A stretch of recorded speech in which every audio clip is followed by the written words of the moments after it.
Bismillahirrahmanirrahim. Assalamualaikum warahmatullahi wabarakatuh. Alhamdulillah, alhamdulillahi rabbil alamin. Wa bihi nasta'in wa ala umrid dunya waddin. Wassalatu wassalamu ala asrafil anbiya wal mursalin sayyidina wa maulana Muhammadin wa ala alihi wa sahbihi ajma'in. Amma segala puji bagi Allah yang Maha Pengasih lagi Maha Penyayang. Salawat beserta salam tak lupa kita aturkan kepada junjungan kita Nabi besar Nabi Muhammad SAW,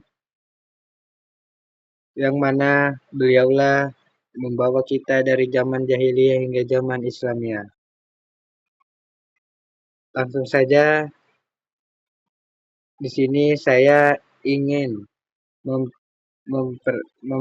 melakukan presentasi dari tugas kuliah saya dengan kitab yang saya ingin presentasikan, yaitu Al-Majmu' Syarah Muhadzab karangan Imam Nawawi. Langsung saja, perkenalkan nama saya sendiri yang sebagai presentasi atau penyusun pembawa materi, yaitu Muhammad Zulkarnain dari Hukum Keluarga 1 Fakultas Syariah dengan NIM 2521508021. Dan dosen pengampunya ialah Ustadz Ahmad Sofian, SHI MH. Langsung saja masuk ke dasar kewajiban mengusap kepala. Landasan syar'i. Mengusap kepala adalah rukun wudhu yang wajib dilakukan. Jadi, contohnya jika seseorang tidak melakukan atau berwudu dengan membasuh wajah dan tangan, kaki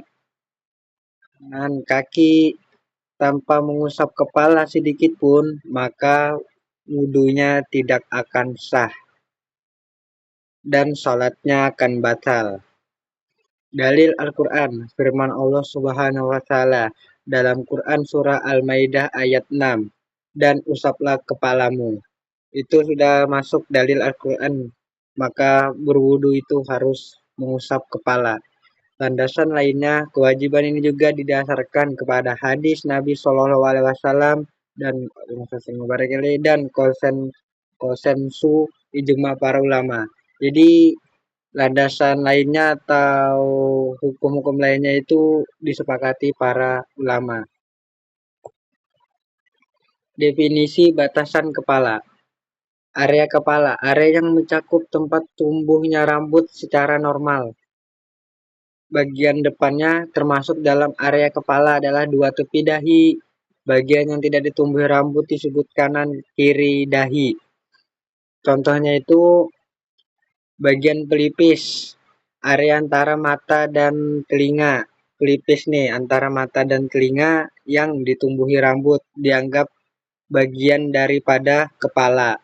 Tapi kalau misalnya pipi ini tidak dianggap bagian dari kepala, itu dianggap bagian dari muka. Jadi misalnya pelipis, dahi itu dianggap dari bagian kepala, itu termasuk rukun wudhu, yaitu membasuh kepala, mengusap kepala. Berbeda dengan mengusap pipi yang tadi saya sebutkan, itu termasuk daripada rukun dari membasuh muka atau membasuh wajah. Dalil dan metode teks dan hadis. Al-Majmu' menegaskan konsistensi dengan Al-Quran Surah Al-Maidah ayat 6 dan sanad hadis sapuan kepala dari depan ke belakang. Lalu kembali penekanan ada pada ketulusan cakupan sapuan dan tidak berlebih bagian dari tuntunan bersuci. Maksudnya yang dari kitab Al-Majmu' itu nyapunya itu begini, dari sini lalu kembali lagi, itu sapuan kepala untuk berwudunya. cukup 1 kali saja, tapi kalau mau 3 kali juga nggak apa-apa. Tapi saran saya sih sekali aja nggak apa-apa kok. Itu termasuk daripada bersuci dan mengusapnya tidak usah terlalu keras-keras. Cukup dengan usapan lembut saja. Yang sebagaimana contoh yang lain lah. Masuk ke tata cara mengusap kepala atau sunah-sunahnya.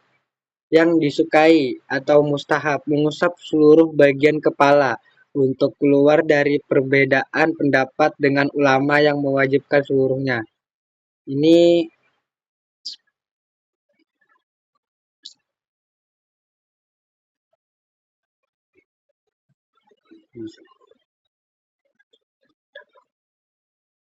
mengusap bagian kepala ini perbedaan pendapat yang mewajibkan seluruhnya.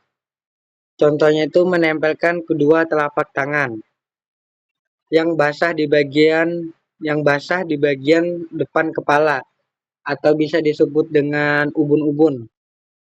Menariknya hingga batas tengkuk leher belakang. Ini leher belakang nih. Leher belakang lalu menggerakkannya kembali ke arah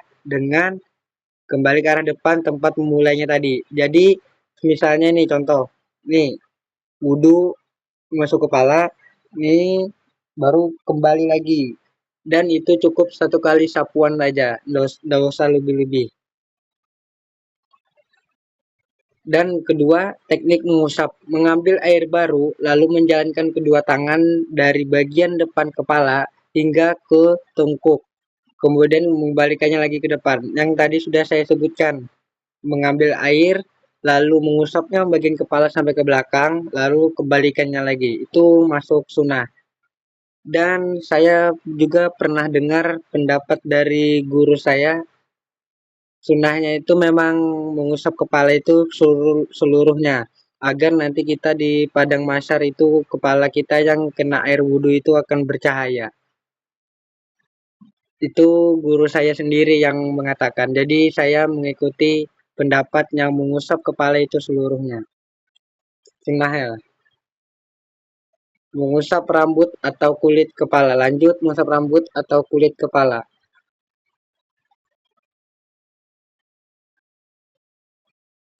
Rambut yang sah mengusap mengusap rambut yang tumbuh di area kepala dianggap sah sebagai pengganti mengusap kulit kepala. Contoh bagi wanita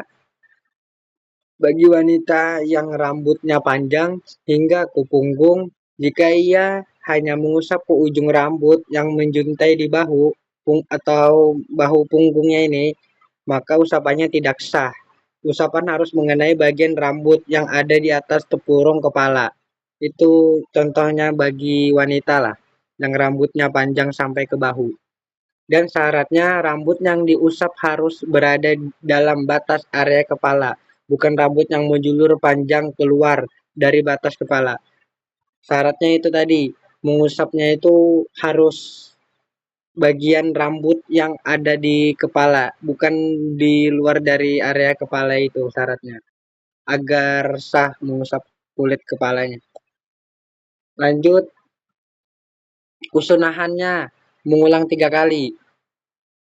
Anjuran disunahkan mengusap kepala sebanyak 3 kali, sama seperti anggota wudhu lainnya. Nah ini sunahnya ini, anjurannya. Disunahkan 3 kali, tapi saya pendapat pribadi sih hanya sekali usapan saja. Biar anggapannya tidak boros air wudhu. Intinya airnya itu sudah terkena ke seluruh bagian kepala atau rambut itulah. Dan pendapat mazhab. Ini adalah pendapat yang masyhur populer dalam mazhab Syafi'i. Mazhab Syafi'i sendiri menganjurkan sunahan itu 3 kali. Mungkin beda lah dari pendapat-pendapat ulama yang lainnya. Yang mengatakan ada yang bilang sekali, ada yang 3 kali juga. Tapi kita mayoritas di Indonesia itu mengikuti mazhabnya Syafi'i, anjurannya. Catatan walaupun ada perbedaan pendapat di kalangan ulama salaf, hadis-hadis sahih mendukung pengulangan 3 kali. Jadi sunahnya itu mengusap kepala yang tadi catatan dari ulama-ulama terkenal 3 kali lah usapannya. Contohnya setelah usapan pertama selesai bolak-balik depan belakang, tangan dibasahi kembali dengan air. Mengisi air ini, tangan ini harus diisi dengan air. Baru lalu lakukan usapan kedua. Kedua baru kedua nih usap lagi sampai kembali lagi, dan ketiganya ambil air lagi dan usap lagi dan kembali lagi. Sampai 3 kali disunahkannya itu. Lanjut, hubungan mengusap kepala dan telinga. Pengambilan air. Air untuk mengusap telinga sebaiknya adalah air yang baru, bukan sisa air dari mengusap kepala. Nah, nih contohnya nih. Semisal kita berwudu mengambil air, baru mengusapkan ke bagian kepala atau mengenakan rambut tadi, jangan diambil dari air rambut itu kalau ingin diulang, tapi ngambil air yang baru atau air yang masih suci. Dan status telinga. Sebagian ulama membahas apakah telinga termasuk bagian kepala atau bukan. Namun dalam praktek wudhu, keduanya memiliki tata cara usapan yang berbeda. Selesai mengusap kepala, jangan langsung menggunakan sisa air di tangan untuk telinga. Jadi yang kita pakai tadi untuk wudhu mengusapkan kepala, jangan kita pakaikan lagi untuk telinga, tapi ambil air yang baru. Kita ambil air baru yang di tangan lah. Lalu atau kita tadah di keran lalu kita usapkan ke telinga. Tapi telinga ini tidak termasuk dari wajibnya rukun wudhu. Itu adalah yang sunahnya aja. Sunah telinga ini hanya sunah aja, tidak wajib. Jadi jika tidak tidak bagian telinga yang ingin masukkan ke rukun wudhu tidak apa-apa. Itu hanya sunah. Dan hindari tekanan berlebih jika ada luka atau kondisi kepala. Jadi kalau ada uzur luka di bagian kepala kah atau telinga itu tidak apa-apa. Tidak usah dikenakan air karena ada uzur tadi itu sendiri. Lanjut ke larangan mengibaskan tangan. Etika. Setelah mengusap, terdapat perbedaan pendapat mengenai mengibaskan tangan yang basah setelah wudhu atau mengusap kepala.